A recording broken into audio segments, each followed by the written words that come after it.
Sagat versus Dwarfit.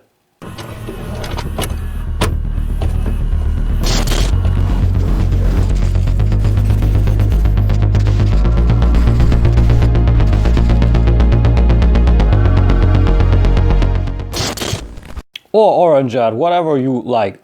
Boy, people, what's going on? Welcome back to the Nerd Crate. Hope you're good. I hope so. Had a good weekend. I hope too. So for today, no review, at least not in the traditional sense. Today I wanted to give you my round two of a little versus from Storm Collectibles to SH Figurarts Sagat versus Sagat. There's not much to talk about here before we get to things. I believe if you're here, you saw the reviews. If not, you can find that up there for Sagat and also for Sagat or Orangeat or whatever you want to call him.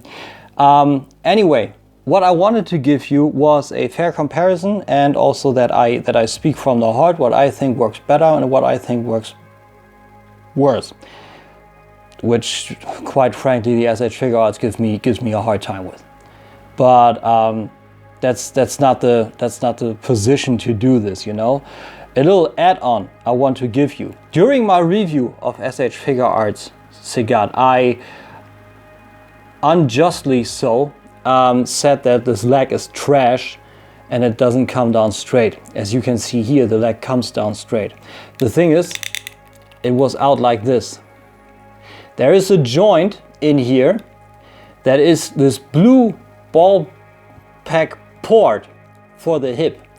And if you hold the piece of the trunk in place and you only move the leg, then the leg comes down straight and it looks more natural with the pants.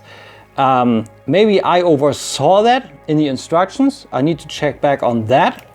But anyway, whatever may be the case, that was my mistake and now I rectified it. So first thing pretty much is I think obvious here that this guy is painfully short. This pose you will also not see in the comparison because this is just a pose. I did that on Ryu, but you see the tiger, or you see the tiger uppercut and you see his kick, and this is pretty much the most important. If you can't do that, anything else, let's check the comparison. So just from the first look at, I think it's pretty abundantly clear that simply by parts count, Storm Collectibles wins.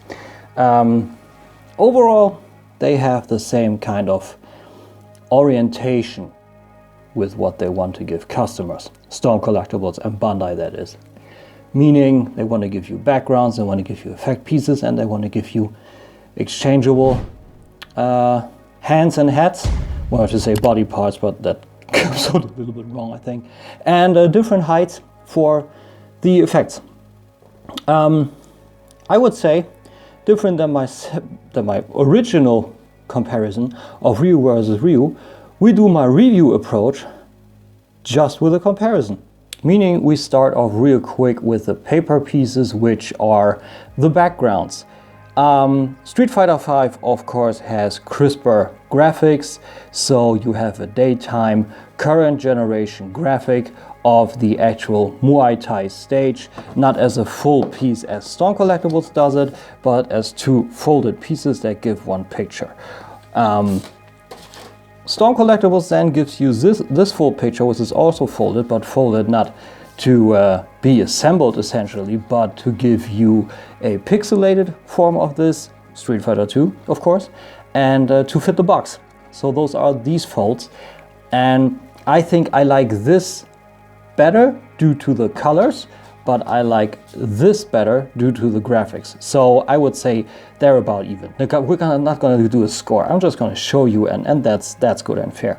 What both backgrounds do wrong, or where they're not enough, is what you've probably seen at the start. They're both not nearly high enough for the figures. If you want to have some space around them, they're always going to look, perspectively speaking, over the actual frame of the piece. So if you want them standing right in front of it, that's all good and fair. But if you want to have them in an actual fighting pose, that's a no-go. So sadly, both don't really work in that matter.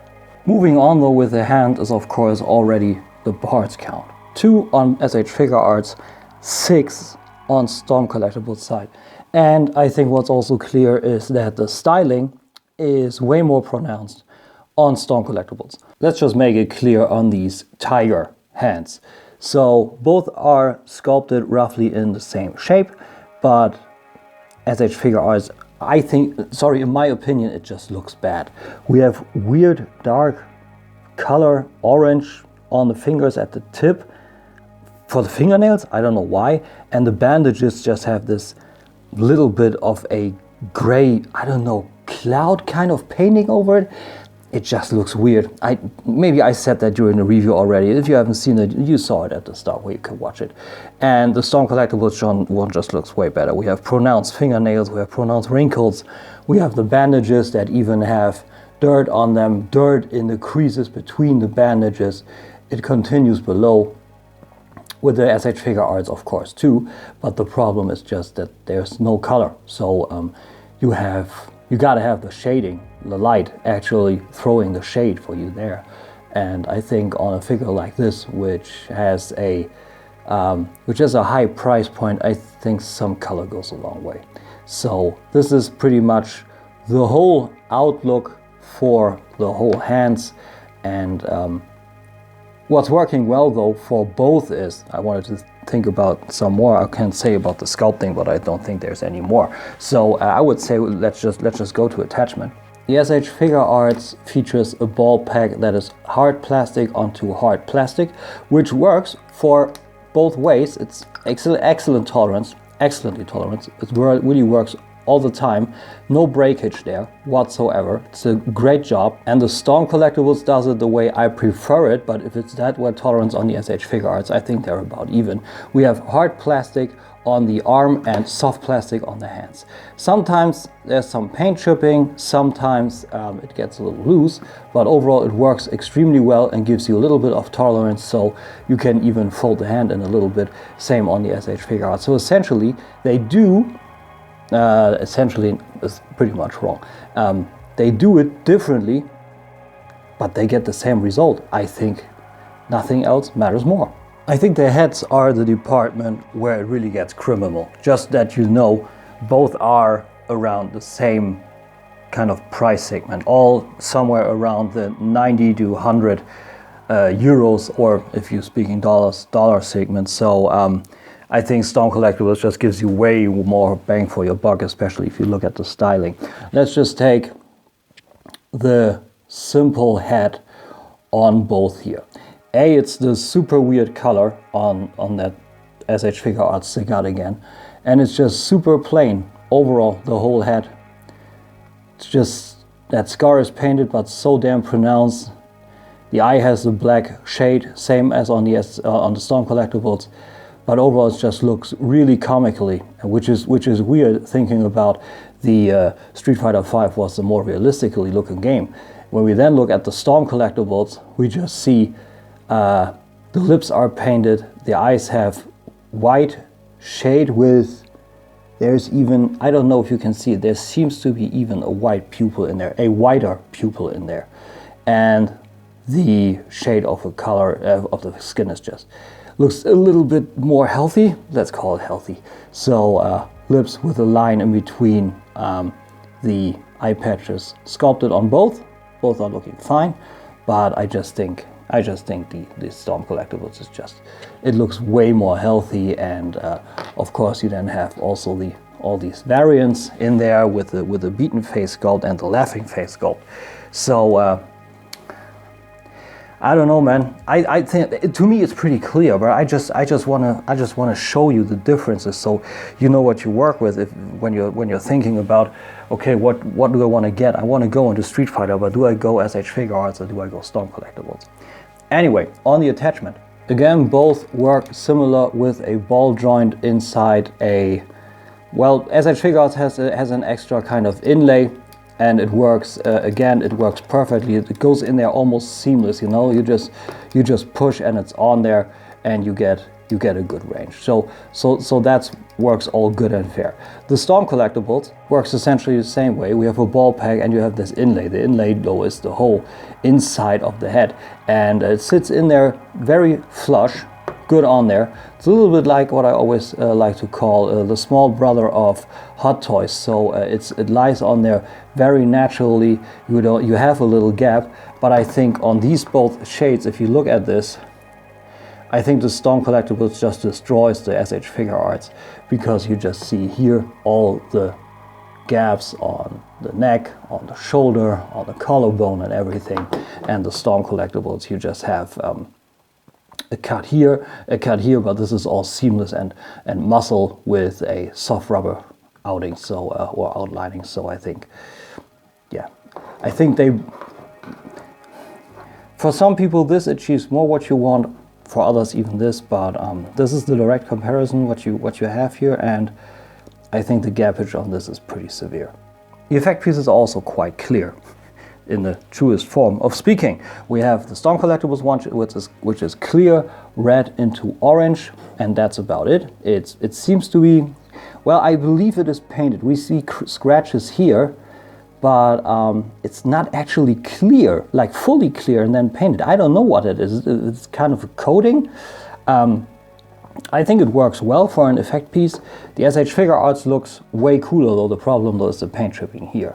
But overall the effect piece looks way better. It's layered, almost like the Ryu effect piece and Ken, especially Ken effect piece by Storm Collectibles.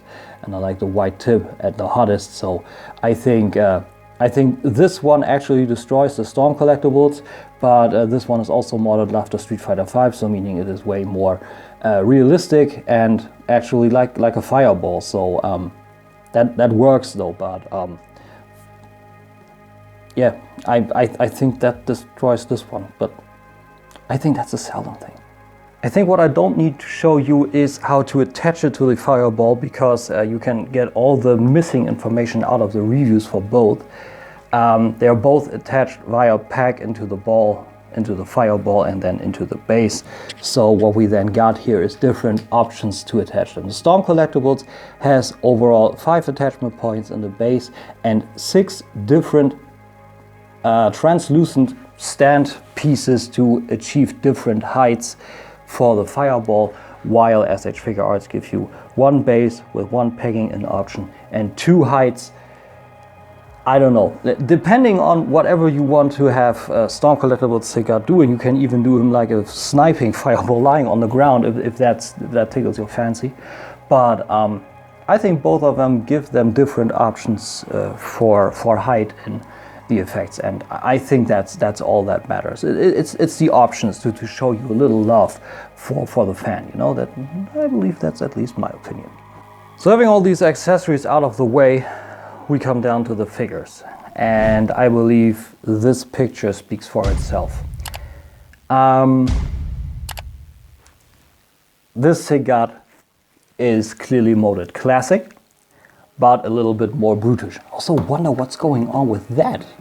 I believe the inner frame is a little bit crooked there, that is better. Molded after the classic one, but a little bit more brutish, like I said. The thing is, he is also, and I believe this is where Storm Collectibles tried to get a hybrid thing on, molded after his Super Street Fighter 2 art, which makes him kind of skinny in some regard, but then brutish in the upper body. And they succeeded with this. On the Street Fighter 5, if I remember that correctly, this guy is rather brutish. So I don't think that guy works. I don't think that guy works at all. Like, let's be frank, what SH Figurarts has is more color on the body. This is all full plastic. There's no soft stuff on there. We have orange as the base, and then brown as kind of nuances on the muscles, which overall works. I just think the color doesn't work. And also this shiny like pants, they are weird. Of course here we have the classic and here we have the player too, but I mean, that was pretty much clear for people that follow these games. So problem that I also have is the gappage. To be frank, Storm Collectibles also has gappage. The elbows have gaps, and the shoulders have gaps, and the upper body has gaps. That's pretty much where they're similar. Where they're not similar is the gap depth. Like this is really gaping, and this is like only a small niche, you know. So I think both of them have their mistakes for sure. I'm a Storm Collectibles fanboy. I call myself that, but not to the degree that I say all of the figures are perfect and your opinion doesn't matter. Not in that way as a fanboy, just I really love this company. Not in the customer section, but that's another topic. I think the sculpting on both is really well done, but this just plain looks like Sagat and this doesn't. I don't think this looks like Sagat. The face looks really weird in comparison to him. I specifically took these two faces so you have the most similar, and I believe the overall body shape of this guy is just overly weird. So I can really only tell you that I think the way better job, like this also, this is a gaping hole on him. I know that, but this is a floating piece. This is supposed to work because that's where his kicks and everything work, and on him it doesn't. We're also not going to go through all the articulation. Both reviews give you everything on that. We're just going to do a few poses that are pretty much the most important for both of them, to be speaking like that. The scar looks better here. This one is also sculpted, but it's just plainly painted. I believe the buckle on this here is a little bit cleaner. Here's a weird cut, I don't know for what. The knees are a catastrophe on this guy, I think. This looks at least a little bit more human, with almost through-going legs all the way up with a kneecap. So I think it's pretty clear. I think it's pretty clear. Profile of both, roughly, and the back. So I don't see any way, also, which is important to get a little bit to comparisons, how you would mix and match those lines. This is absolutely impossible. This guy is somewhere around 7 inch and something, 7 foot and something. And when we look at this here, I will see and try if I get Ryu in here as a screen cap, because of course it was loaned to me by Andy. So let's just get him down around to this height, and I believe Ryu would be something like here, which is just wrong. And this Ryu from Storm Collectibles is about here, which is way better. So yeah, man, I think Ryu versus Ryu, there was still some chance of mix and match, and the SH Figurarts Ryu did a lot better than the Storm Collectibles, but this Sagat versus this Sagat, I think this one just destroys it. At the end of the day, I want to make one thing clear: whatever you get, you like it, you win. This is the most important. Okay? So for articulation, or just some comparisons, let's just try his tiger uppercut, which was always, I gotta think that I do. This leg, this brings back so many bad memories, and I haven't fiddled with him ever since, and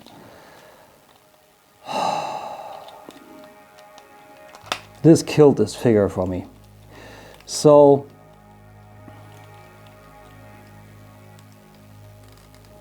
the tiger uppercut, I need to always think about that, how it's actually been, was always like this arm up and this arm kind of forward, and he was kind of bent in the middle, you know?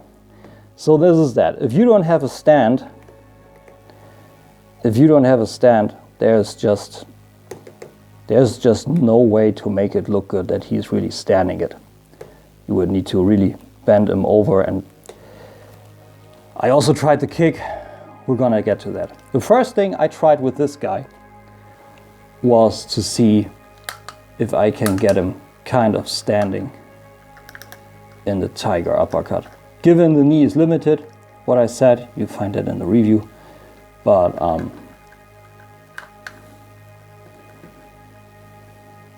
you can get him. I'm just doing it like this, okay?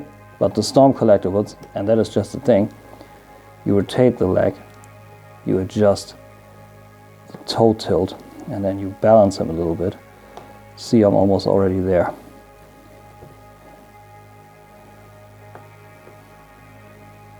Fist a little bit straight up. And then he actually stands on the tiger uppercut, which I think is crazy. And this one just doesn't. There's just no way. See this? This is like original third-party original Transformers to third party. This is just a wobbly mess. This one here, see, it holds the pose while I'm shaking it. So this is pretty much what is most important. What's also his bread and butter, of course, is his roundhouse kick, or his, let's just call it a high kick. He's not really doing a roundhouse kick, a high kick. So get this to the front, get the head down, get this up, and what he always did was this one up and this arm was to the back. So kind of like that. And then you pose it roughly in that shape, and then he stands this kick.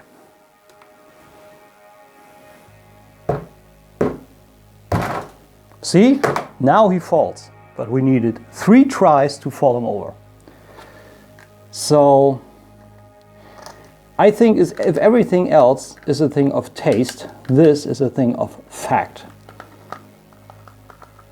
Blunt, unwavering fact. So when we try this on Sagat, there's also a little something I want to add. Very important, I put that down on the timestamps. At first I wasn't able to get the leg down straight. You see that? This is where this guy always pops out.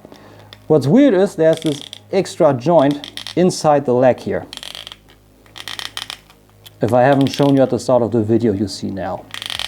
So this is why the leg wasn't down straight. You need to bend it inside the leg and then you get it straight down. So there you go. But for his roundhouse kick, or for his high kick, problem number 1, you don't get the body crunched really well. Then you need the arm usually to go like this, and this arm a little bit like this. And when you then try to get him standing in this kick portion, the toe tilt is not strong enough, A, and it's also not plain enough to have him standing in this pose.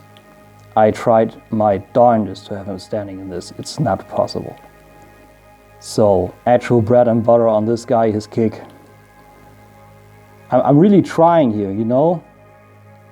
You see, I'm almost there, but then it always kind of tips over. So that is also, it's just not good, man. It's just not good. So I think for a comparison, we got everything through. If you want to see something, anything, I would say you give me a shout in the comments. And otherwise, I would say we get to, not really final thoughts, we had that on a review, but let's call it, there you go, some closing words. So those were those two guys. I think it's pretty clear.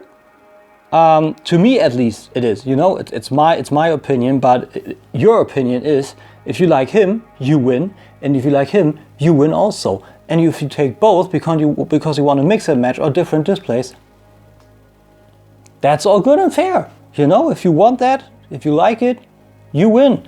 But my opinion is clear. This guy destroys this guy. You saw the posings on the last few. Tiger uppercut, standing straight.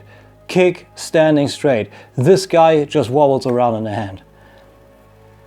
I think it's pretty clear, even though it's weird and kind of sad because SH Figurarts is an established company, you know? But anyway, that was him. No cat score, of course, today, because we already had those on him.